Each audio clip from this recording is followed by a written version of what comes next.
Boa tarde, Neymar. Meu nome é Renata Moreira, sou advogada, sou jornalista, fui aluna do professor Massotti na Fafiche, somos amigos há mais de 15 anos. Nós nos conhecemos em 1999, ele era meu professor de ciência política.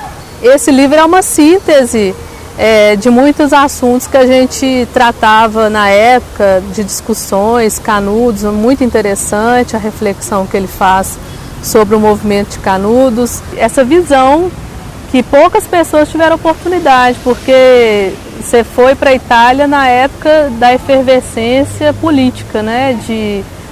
Da questão das Brigadas Vermelhas, do assassinato do Aldo Moro, e poucas pessoas, eu considero que poucos cientistas políticos têm essa vivência. O professor Massotti é uma pessoa que tem uma bagagem muito grande na discussão dos falsos condomínios, inclusive é uma das primeiras pessoas que luta pela democratização desses espaços, né, fechados indevidamente por associações, de caráter privatístico, que relegam a último plano a função social da propriedade que a nossa Constituição de 88 consagrou. Uma política de privatização municipalizada da propriedade social. Então, as partes mais montanhosas de Nova Lima, podemos dizer também mais nobres do terreno municipal, são ocupadas por dezenas e dezenas de condomínios, né, falsos, né, que são fechados com todos os meios de polícia, né, inclusive também uma vigilância estreita, cercada inclusive também nos próprios limites das estradas públicas por cercas de arame farpado. Você tem duas cercas separando, por exemplo, um desses condomínios da MG30, que é a rodovia que atravessa Nova Lima, não é? E ali, essas duas cercas são uma de cimento armado e a outra de elétrica, não é? Então, essa cerca elétrica está mesmo, segundo muitos dizem, matando animais, não é? Então, essa é uma lógica perversa que tem que ser combatida pela opinião pública em todo o Brasil, não é? Porque isso não é permitido por nenhuma das leis nacionais, a partir da Constituição, não é? Que assegura o direito de ir e vir, por exemplo. Esse direito praticamente não existe em Nova Lima. E, sobretudo, não existe para o pobre. As pessoas mais pobres são expulsas para as áreas barrentas, às margens dos rios, né? E os ricos que vêm de Belo Horizonte, né, são colocados onde antigamente era cercado como terreno para se extrair ouro. No passado se extraía ouro, hoje se extrai dinheiro com a exploração alargada dos falsos condomínios.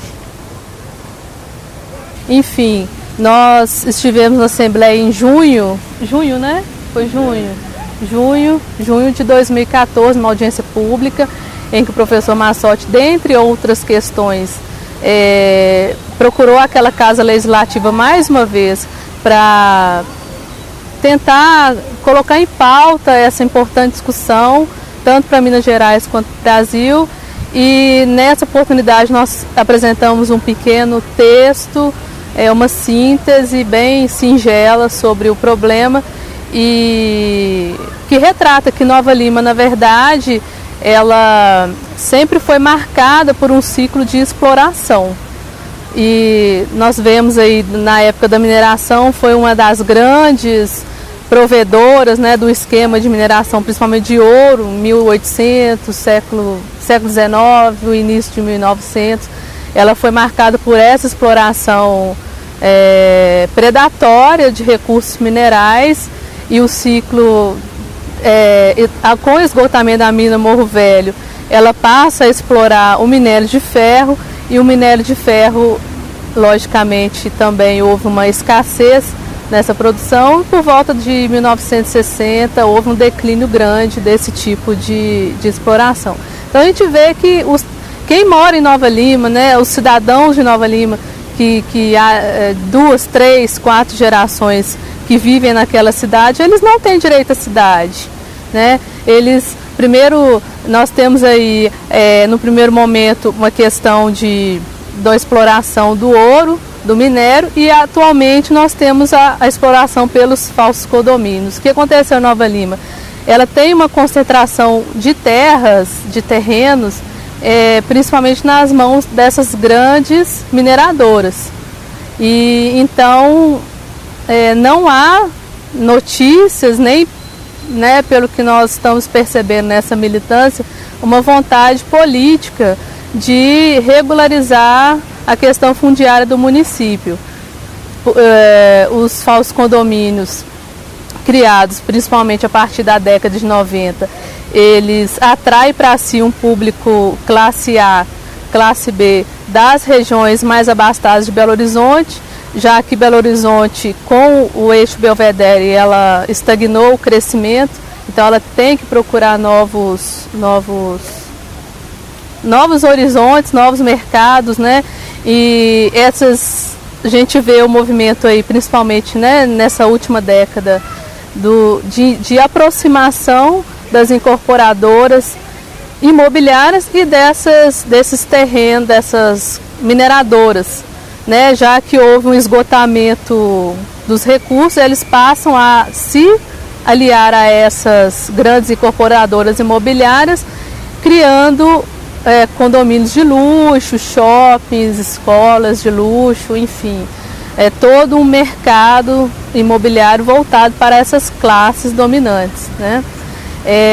E o que acontece? A população que vive em Nova Lima e os condôminos mais antigos, os moradores mais antigos que adquiriram sítios, lotes maiores, que não estão dentro dessa lógica de condomínio fechado, eles passam a sofrer com esse novo modo de vida instalado na região, totalmente segregacionista, empurrando os problemas que deveriam ser resolvidos pelo poder público para essas pessoas. Nós temos um problema em Nova Lima, até foi denunciado pela imprensa ano passado, de que 80% do município não possui rede de esgoto, né? Inclusive esses condomínios aí, Vale dos Cristais, né? Esses que são assim, que se prega uma estrutura de primeiro mundo, né? Ou seja, são os próprios condôminos, entre aspas, e os moradores têm que arcar com isso. Então o que acontece? A omissão do poder público, juntamente com a sanha imobiliária de arrecadação e de lucro, né, empurrou essas pessoas aí, os verdadeiros moradores que estão há gerações tentando um direito à sua terra, eles estão a cada dia mais acossados no centro da cidade, onde não há nenhuma infraestrutura para crescer mais. Isso aí agrava o problema de miséria, de violência. Nós temos o problema aí, da polícia, né, da criminalidade, da saúde, enfim, mobilidade urbana também, que é uma questão que eles enfrentam esses problemas. Então o que acontece? Essa lógica perversa, né, implantada pelo mercado, pelos condomínios de luxo, totalmente legal, né? Nós temos aí decisões recentes do STF proibindo a cobrança de mensalidades que eles cobram, né? De não associados. Essa lógica perversa, ela traz os mesmos efeitos, tanto para quem mora no centro de Nova Lima e na periferia, vamos dizer assim, e para aqueles, como o professor Massotti, moram em bairros onde algumas pessoas se arvoraram donas deles, né, sobre esse falso conceito de condomínio que, como, né, já a justiça, a jurisprudência já está decidindo, não existe, né, e a lei já falou há muito tempo que não existe, e agora a jurisprudência está reconhecendo que não existe. Então, esse ciclo perverso, ele está afetando da mesma forma essas duas classes sociais, né? E reivindica uma urgente necessidade de discussão de todos esses setores afetados, né? São problemas diferentes causados pela apropriação indevida de um espaço que é público e que os movimentos sociais e o professor nessa luta de décadas, eles têm que se unir e, assim, e pressionar os poderes públicos para realmente dar um encaminhamento a essa questão. E, na verdade, a Constituição fala da função social da propriedade. E o que nós vemos pela prática é que esses condomínios falsos, né, eles não estão exercendo o que a Constituição determina. Eles têm que dar a função social à propriedade deles. Mesmo a propriedade hoje, ela não pode ser exercida em caráter absoluto, ela tem que respeitar a coletividade. Basicamente foi isso que a gente discutiu.